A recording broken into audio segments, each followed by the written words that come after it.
चलिए, oh my God, gravitation, ठीक है। अब ग्रेविटेशन जो चैप्टर है,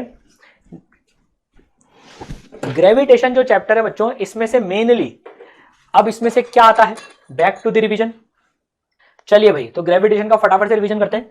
यूनिवर्सल लॉ ऑफ ग्रेविटेशन, अच्छा इसमें किसमें से क्वेश्चन आते हैं जनरली, ग्रेविटेशन फील्ड पे भी आ जाते हैं कभी कभार, मोस्टली तो जी के वेरिएशन पे आते हैं, और फिर वो केपलर लॉज पे क्वेश्चन आते हैं इस पे मेनली, ठीक है। चलिए, तो यूनिवर्सल लॉ ऑफ ग्रेविटेशन आपको पता ही है यार, यूनिवर्सल लॉ ऑफ ग्रेविटेशन क्या है। मोटे मोटे कॉन्सेप्ट पे चलते हैं, फटाफट रिवाइज करते हैं, 15 to 20 minutes non stop gravitation revise करेंगे आप, ठीक है, हो जाएगा इतने टाइम में। F equal to G M one M two by are square, ये अब जो है F equal to G M one M two by are square, ये नेट फोर्स क्या, रोटेशन के माइंड से बाहर आ जाओ सर, रोटेशन हो चुका, मैकेनिक्स हो चुकी, अब हम ग्रेविटेशन पे आ गए हैं। तो F equal to G M one M two by are square, G की वैल्यू इतनी होती है, यूनिवर्सल ग्रेविटेशन कांस्टेंट, ठीक है। इलेक्ट्रोस्टैट और ग्रेविटेशन भाई भाई होते हैं, k Q one Q two by are square, G M one M two by are square, mostly फॉर्मूले सेम होते हैं, इसलिए क्यू के बदले एम, के बदले जी, और लैम्डा एप्सिलॉन और रो के बदले ए, और ई के बदले जी, ग्रेविटेशन फील्ड, ठीक है। चलिए, तो gravitation field intensity point charge के लिए के क्यू बाई आर स्क्वायर, ये के है यार, k q by are square के similar G M by are square, ठीक है।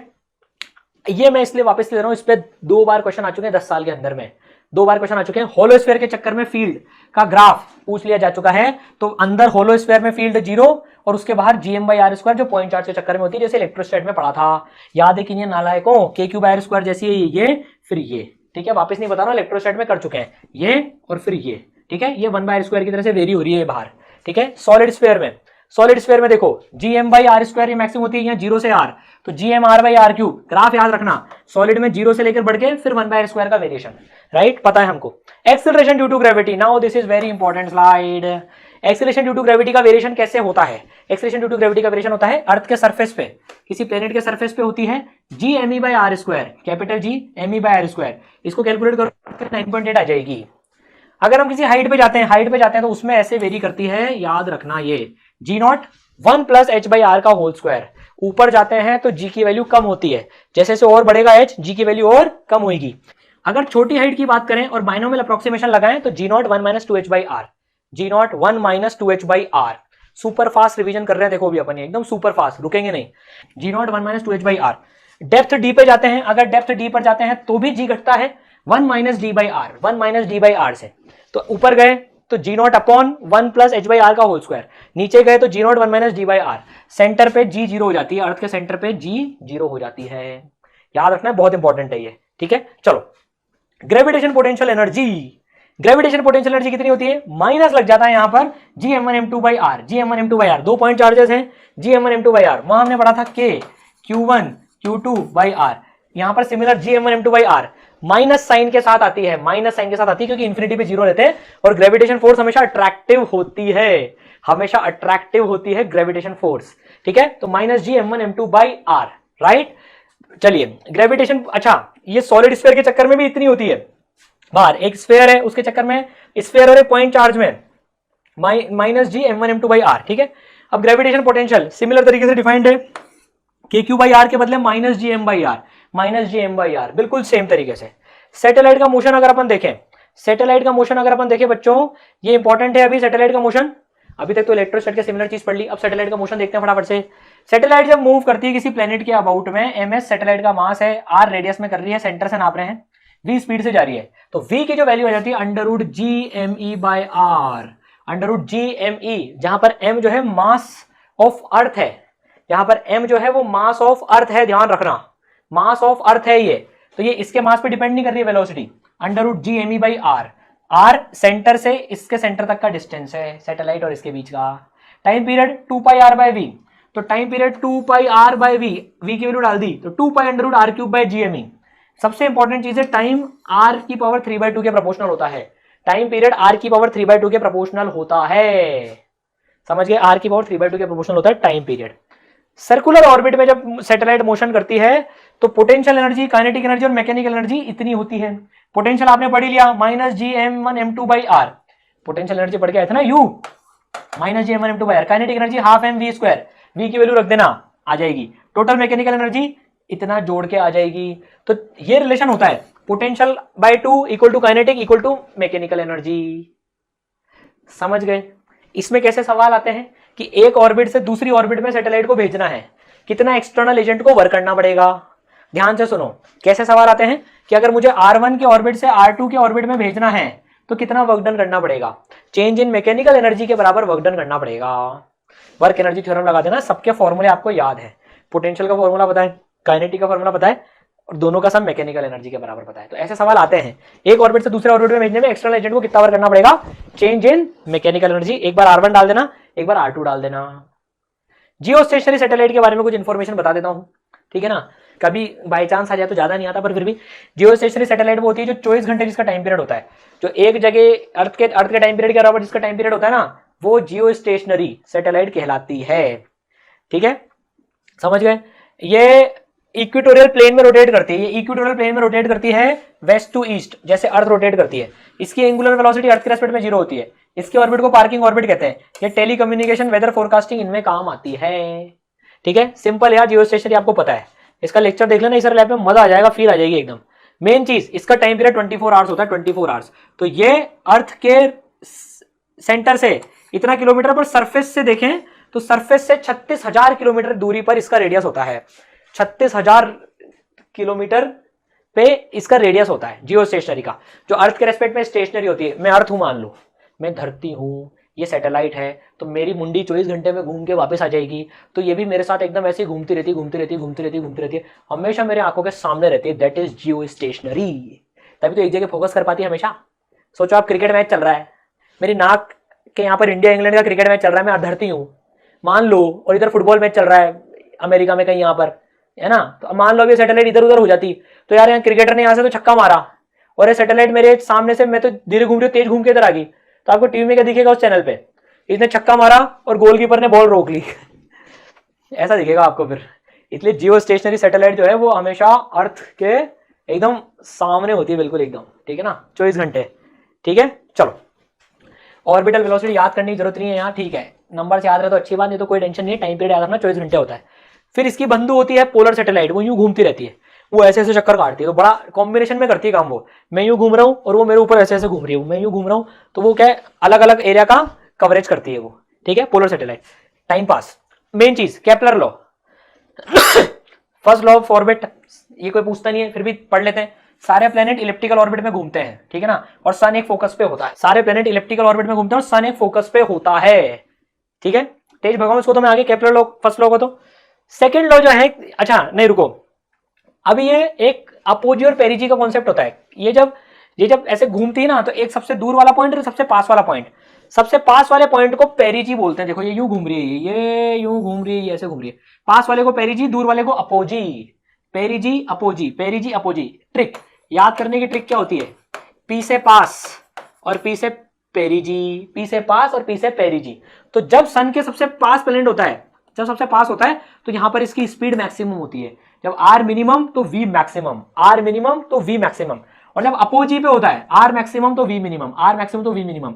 यहां पर पोटेंशियल एनर्जी मैक्सिमम होती है, काइनेटिक मिनिमम होती है। ये सबसे नजदीक है, पोटेंशियल मिनिमम, काइनेटिक मैक्सिमम। तो यहां से एकदम तेजी से जाता है और यहां से धीरे धीरे जाता है। समझ गए क्या सर? बिल्कुल समझ गए। ठीक है, केपलर भाई साहब का सेकंड लॉ इंपॉर्टेंट है, इस पे न्यूमेरिकल कभी कभार आ जाता है। तो पोजीशन वेक्टर जो है प्लेनेट का, वो इक्वल एरिया स्वीप करता है इक्वल टाइम में। मतलब अगर एक टीम है, यहां से यहां गया, फिर दूसरे टीम है, फिर तीसरे टीम है, जो एरिया बन रहा है ना वो सेम बनेगा, ए वन एरिया बनेगा। सेम टाइम में सेम झाड़ू लगाता है, ये सेम टाइम में प्लेनेट सेम झाड़ू लगाता है। ये है मेन मुद्दा, एंगुलर मोमेंटम कंजर्वेशन पे बेस्ड है। मेन जो फॉर्मूला इसमें याद रखने का है, टोटल एरिया होता है LT/2MP। टोटल जो एरिया है that is equal to LT/2MP। MP क्या है? मास ऑफ प्लैनेट है। MP जो है वो मास ऑफ प्लैनेट है। तो LT/2MP, एक सवाल भी आता है इसमें, ठीक है, ठीक है। तो MP है mass of planet, LT/2MP। dA/dt aerial velocity L/2m होती है, एंगुलर मोमेंटम होता है L सन के अबाउट। तो dA/dt एरियल वेलोसिटी किस रेट से एरिया सूत रहा है, that is equal to L/2MP। L angular momentum about sun और MP is mass of planet. समझ गए? ठीक है, आप तो ये फॉर्मूला याद रखना, A is equal to LT/2MP। Aerial velocity पूछ ली जाए, A/T कर दो, A/T कर दो, T को नीचे ले आओ, that is equal to L/2MP। ठीक है, आप तो ये एक फॉर्मूला याद रखना, टोटल एरिया LT/2MP होता है। ठीक है, चलिए केपलर का तीसरा लॉ क्या कहता है भैया, तीसरा तो पहले ही पढ़ चुके हैं हम। टाइम पीरियड a की पावर 3/2 के प्रोपोर्शनल होता है, जिसमें a इसमें ये सेमी मेजर एक्सिस होता है, सेमी मेजर एक्सिस होता है। तो टाइम पीरियड a की पावर 3/2 के प्रोपोर्शनल होता है। वहां हमने r की पावर 3/2 के प्रोपोर्शनल पढ़ा था सर्कुलर मोशन में, सर्कुलर मोशन में r की पावर 3/2 के प्रोपोर्शनल पढ़ा था। इलिप्स है, इलिप्स में a की पावर 3/2 के प्रोपोर्शनल होता है, इलिप्स में a की पावर 3/2 के प्रोपोर्शनल होता है। बोलो समझ गए ना, फील आ गई। इलिप्स में a की पावर 3/2 के प्रोपोर्शनल होता है, a सेमी मेजर एक्सिस होता है, और जब सर्कल हो जाता है तो यार a to b हो जाता है, तो फिर वो r की पावर 3/2 के प्रोपोर्शनल होता है। चलिए सर मजा आ गया, फील आ गई एकदम। अब दूसरा कॉन्सेप्ट एस्केप वेलोसिटी का। एस्केप वेलोसिटी का, एस्केप वेलोसिटी क्या होती है यार, कि धरती से अगर किसी को दूर भागना है, दूर भागना है, कभी फिर वापस लौट के नहीं आना, तो कितनी वेलोसिटी से फेंके, उसे अंग्रेजी में एस्केप वेलोसिटी करते हैं। आपके घर वाले बहुत नाराज हैं, एक मिला के लपड़ मारिए आपको, कितनी तेज लपड़ मारे कि आप जो है धरती से एस्केप हो जाओ, मार्स पे मिलो, फिर जो मार्स पे मिलने आएंगे आपसे वो। ठीक है, तो अर्थ तो इसका फॉर्मूला क्या होता है, √2gm/r, √2gm/r। ध्यान रखना ये छोटा r लिया है मैंने, मतलब अगर अर्थ से ऑलरेडी कोई छोटे r की दूरी पर है, अर्थ से ऑलरेडी कोई छोटे r की दूरी पर, तो वहां से मैं उसको कितनी वेलोसिटी दे दूं कि वो अर्थ से एस्केप हो जाए, तो वो √2gm/r होती है, √2gm/r। देखो √gm/r में तो वो सर्कुलर मोशन करता है, इसकी डबल कर दी ना रूट के अंदर, तो वो एस्केप कर जाता है, एस्केप कर जाता है, भाग जाता है वो। अर्थ के सरफेस से अगर मुझे किसी को भगाना हो तो मैं छोटे r के बदले बड़े r की वैल्यू डाल दूंगा, यहां पर बड़े r की वैल्यू डाल दूंगा, तो √2gm/R, तो वो हो जाएगा √2g0/r। g0 का फॉर्मूला लगा दिया, तो बेसिकली 11.2 किलोमीटर पर सेकंड आती है वो। क्या आती है वो, 11.2 किलोमीटर पर सेकंड। तो अगर मुझे आपको धरती से बाहर फेंकना हो तो मैं आपको 11.2 किलोमीटर पर सेकंड से फेंकूंगा, एटमॉस्फेयर नहीं मानूंगा, और एस्केप हो जाओगे आप। तो √2g0/r से भी याद रखना इसको, और √2gm/r से भी याद रखना। g0 को √gm/r² के कारण से ऐसे आ रहा है। ठीक है, चलिए अब बॉडी का मोशन कैसा होता है, रेयर है, एडवांस में काम हो जाता है, पर फिर भी देख लो यार एक बार। अगर मैंने इसको एस्केप वेलोसिटी से कम से फेंका, अगर मैंने पार्टिकल को एस्केप वेलोसिटी से कम से फेंका, तो उसका पाथ बाउंडेड और इलिप्टिकल होगा। एस्केप वेलोसिटी से कम से फेंका तो वो अर्थ छोड़ के जाएगा नहीं, बाउंडेड होगा और इलिप्स में घूमेगा। और अगर VE/√2 हो गई, ये भी इंपॉर्टेंट पॉइंट है, एस्केप वेलोसिटी की 1/√2 से फेंका तो सर्कल में घूमेगा, एस्केप वेलोसिटी की 1/√2 से फेंका तो सर्कल में घूमेगा, पार्टिकल सर्कुलर होगा। एस्केप वेलोसिटी से कम पे इलिप्टिकल होगा, और एक स्पेशल केस 1/√2 हुआ तो सर्कुलर होगा। यार सर्कल भी तो इलिप्स है ना एक, है ना। ठीक है, अगर मैंने इसके बराबर से फेंक दिया एस्केप वेलोसिटी से, तो पाथ पैराबोलिक होगा, पैराबोला में अर्थ को छोड़ के निकल लेगा वो पैराबोलिक पाथ में। और अगर मैंने VE से ज्यादा से फेंका तो भी अर्थ को तो छोड़ के निकलेगा, हाइपरबोलिक पाथ में निकलेगा वो, हाइपरबोलिक पाथ में। जैसे मैंने यहां से यूं फेंका तो वो हाइपरबोला बनाते हुए निकलेगा, वो यूं हाइपरबोला बनाते हुए निकल लेगा ये। और अगर मैंने VE से फेंका तो पैराबोलिक बनाते हुए निकल लेगा ये, कुछ ऐसा है ना। और अगर इससे कम पे फेंका तो फिर ये तो इलिप्स में बनेगा। समझ गए, ठीक है। पूरा नटशेल ले आया मैं आपके सामने, ये पूरा नटशेल में पढ़ लिया हमने ये, है ना। चलिए लास्ट कॉन्सेप्ट इसमें होता है binary star system. Last concept जो होता है ग्रेविटेशन में, इसके बाद एक छोटा सा कॉन्सेप्ट हो रहा है बाइनरी स्टार सिस्टम। इस पे कम आते हैं लेकिन कभी कभार बिना नाम लिए पूछ लेते हैं। तो दो स्टार्स एक दूसरे के, दो स्टार्स घूम रहे हैं सेंटर ऑफ मास के अबाउट, तो जैसे 2m है और ये m है, ये बड़े सर्कल में घूम रहा है, ये छोटे सर्कल में घूम रहा है, ये बड़े सर्कल में घूम रहा है और ये छोटे सर्कल में घूम रहा है, ये समझ गए। तो ये एक ऐसे घूमते रहते हैं, ये ऐसे घूमते रहते हैं सेंटर ऑफ मास के अबाउट। इनका वेलोसिटी का रेशियो, काइनेटिक एनर्जी का रेशियो, टाइम और एंगुलर मोमेंटम का रेशियो पूछ लिया जाता है। टाइम पीरियड का रेशियो इनका 1 आता है, टाइम पीरियड का इनका रेशियो 1 आता है। बाकी सारे ratios inverse ratio of mass में आते हैं। देखो बाकी सारे ratios inverse ratio of mass में आते हैं। ये बहुत इंपॉर्टेंट बता दिया, आपको सॉल्व करने की जरूरत नहीं पड़ेगी। ये वेलोसिटी का, काइनेटिक एनर्जी का और एंगुलर मोमेंटम के रेशियो देखो इनवर्स रेशियो ऑफ मास में आ रहे हैं और टाइम पीरियड का रेशियो 1:1 आ रहा है, क्योंकि टाइम पीरियड तो सेम ही होगा यार, दोनों बराबर टाइम पीरियड का चक्कर ही काटते हैं हमेशा। तभी तो ओरिजिनल ये घूम के ही आएगा और ओरिजिनल ये घूम के ही आएगा, सेम टाइम लेंगे तभी तो। समझ गए, याद रहेगा बाइनरी स्टार सिस्टम, पूरा पका पकाया मसाला मिल रहा है देखो इसमें, ठीक है। Super fast revision. अब एक चीज और है, ये बहुत रेयर आता है, बहुत रेयर है, मैं पहले लिख रहा हूं लेकिन आ जाए तो याद होना चाहिए ये। जी अपेरेंट का वेरिएशन, अर्थ घूम रही है, अर्थ घूम रही है, तो जी एक्सेलरेशन ड्यू टू ग्रेविटी का वेरिएशन कैसे होगा, एक्सेलरेशन ड्यू टू ग्रेविटी का वेरिएशन कैसे होगा, देखो यार मैक्सिमम पोल पे होती है, मिनिमम इक्वेटर पे होती है, मैक्सिमम पोल पे मिनिमम इक्वेटर पे, वो सेंट्रीफ्यूगल फोर्स लगा दो, देखो ओमेगा स्क्वायर आर की, ओमेगा स्क्वायर आर, आप M omega square R E की लगाओगे, एम हटा दो तो एक्सेलरेशन आ जाएगा, तो देखो सूडो फोर्स माइनस हो गई एक तरह से, ये सूडो फोर्स नहीं बोलना चाहिए मेरे को, मैं आपको फील दिलाने की कोशिश कर रहा हूं, उससे समझना, जो जी अपेरेंट यहां पर आदमी को लगेगी ना, जो आदमी यहां पर लिफ्ट में बैठा है या जो आदमी यहां पर खड़ा है, उसको थोड़ा सा लाइट फील होगा, यार मेरे पे G naught minus omega square R E लग रही है, और जो पोल पे होगा उसको तो यार वो एक्सिस पे खड़ा है, उसको जी अपेरेंट जी नॉट दिखेगी। तो इक्वेटर पे जी मिनिमम होती है, पोल पे जी मैक्सिमम होती है, छोटी जी, मतलब एक्सेलरेशन ड्यू टू ग्रेविटी की बात कर रहा हूं यहां पर, बड़े जी की बात नहीं कर रहा हूं। कल को आप बोल दो सर ने बोला बड़ा जी, अब बड़ा जी तो यूनिवर्सल कांस्टेंट है, छोटे जी की बात हो रही है, ठीक है। और एक छोटा सा कॉन्सेप्ट, और ये तो कोई नहीं पूछता, अर्थ बीच में से थोड़ी सी मोटी है, पूरी गोल नहीं अर्थ, 30 किलोमीटर बीच में से मोटी है, थोड़ी सी पेट फूला हुआ है अर्थ का, मोटी है जी, तो जी इक्वेटर पे कम है पोल के कारण से, क्योंकि इक्वेटर से मोटी है, तो ये भी पोल पे मैक्सिमम कराती है, और घूमने से भी पोल पे मैक्सिमम होता है, तो कुल मिला के पोल पे मैक्सिमम और इक्वेटर पे मिनिमम होती है, राइट, ठीक है।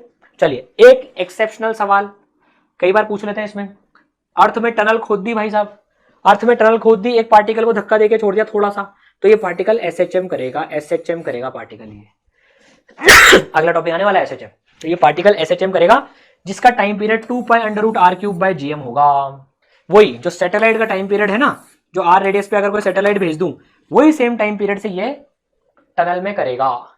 तो अगर ये क्वेश्चन आ जाए सीधे तो 4 नंबर पक्के हैं, 4 नंबर पक्के। इसकी ट्रिक भी बता दी मैंने याद रखने की आपको, अगर मैंने टनल खोद दी यहां पर तो पार्टिकल एसएचएम करेगा और उसका टाइम पीरियड सेम होगा, जो कि सैटेलाइट घूमती आर रेडियस में। एक और मजे की बात, आप टनल कैसी भी खोद दो, टनल ऐसे खोद दो आप, इसमें भी वो ऐसे ऐसे एसएचएम करेगा सेम टाइम के साथ में, टनल आप ऐसे खोद दो सेम टाइम के साथ में एसएचएम करेगा, वो टाइम पीरियड सेम रहने वाला है, 2 pi under root R cube by GM, right, ठीक है। हुआ रिवीजन, चलो थोड़ा सा मेडिटेट कर लिया जाए, हमने ग्रेविटेशन भी खत्म कर लिया,